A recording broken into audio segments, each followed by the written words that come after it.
Angela and Tony DiTerlizzi, married couple and creative partners, and we're going to find out who is more cranky and who inspired this brand new book, The Very Cranky Book. Thank you both so much for your time today.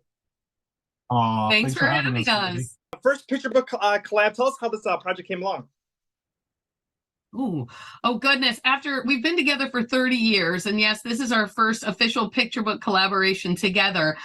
Cranky began on a day that I was feeling a little cranky myself, maybe up in my office writing, trying to come up with a new idea for a book.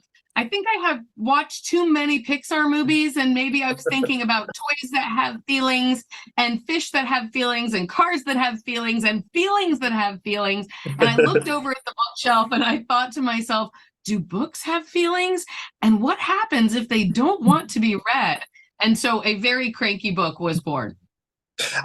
Obviously a topic that a lot of people can relate to, whether it's, a case of the Mondays or you're trying to teach your children about different emotions because they may feel something, but may not necessarily put a word to it. Yes, 100%. And, it was very important when the theme of crankiness began to share itself. Yeah. I think we realized this was really important for us to delve into the feeling of crankiness, validate our feelings of crankiness, whether it's for a child or an adult, and just recognize that this is one feeling on a whole spectrum of feelings and emotions, and it's okay to be cranky. Sometimes you wake up that way, and sometimes things make you a little cranky.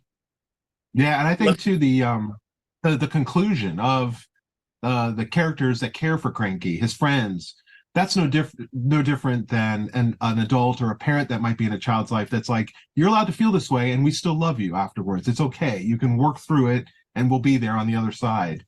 Very important for us in this story. Yeah, and it's definitely a lesson that a lot of parents can teach their kids about. Maybe we'll just give you a little time out and then you can come back, when you're feeling a little bit better, because crankiness can come when you're hungry, when you're bored, when you're busy, when you're tired. For each of you, when do each of you get the crankiest? When do we get the crankiest? I think I definitely get a little bit cranky when I'm running late for things. I like to be on time.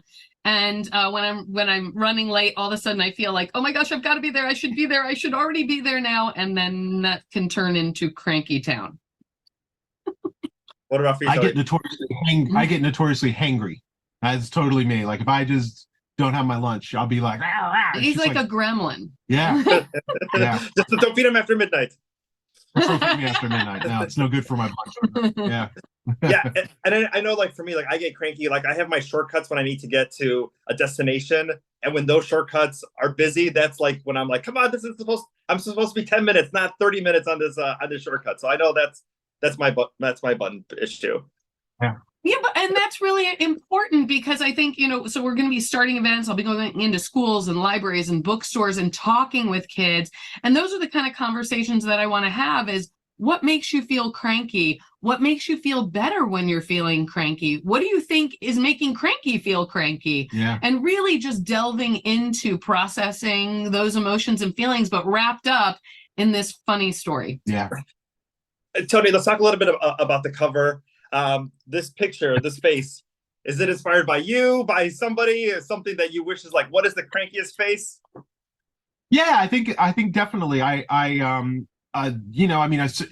normally work in pens and paper and paints, and Angela had this idea of well, what if we take a photograph of a book and you draw the eyes and the face on an actual photograph? And that really excited me because I love the idea of taking a static object and then trying to get it to act, and try to get it to perform, right? Just that. So I think there it is. There he is. He's sleeping now.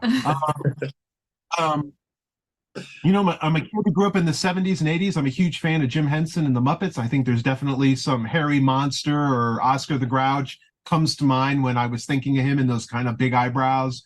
So there's probably a little bit of that. And just trying to make a little world for him, to kind of a little stage for him. That was based on our daughter's bedroom and the stuff that she had in her room. And, kind of off we went.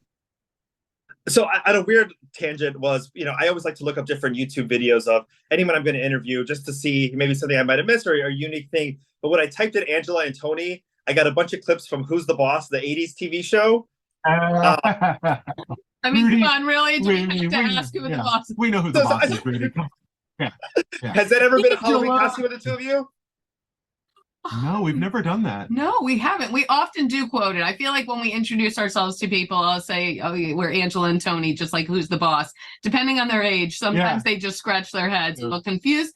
But or Tony will start doing his Tony Danza impersonation. Hey, what are you talking about? Maybe this year for Halloween. Goals. And then Angela, you posted on your social media an autograph photo of Pee Wee Herman, one of my '80s icons. How did you meet him? How did the autograph come about? Well, I grew up a massive Pee Wee fan. I was a kid who loved theater and performing and puppets and doing strange voices. So I loved Pee Wee through and through. I had my 40th birthday, actually, and Tony was kind enough to track down that autographed photo, working closely with our agents. And there was someone that knew him and got me that. And it was like, oh, such a treasure. So you can see my photo, like so much excitement holding that. She was like a little kid when I gave it to her. That was it. That's all I was hoping for, Rudy.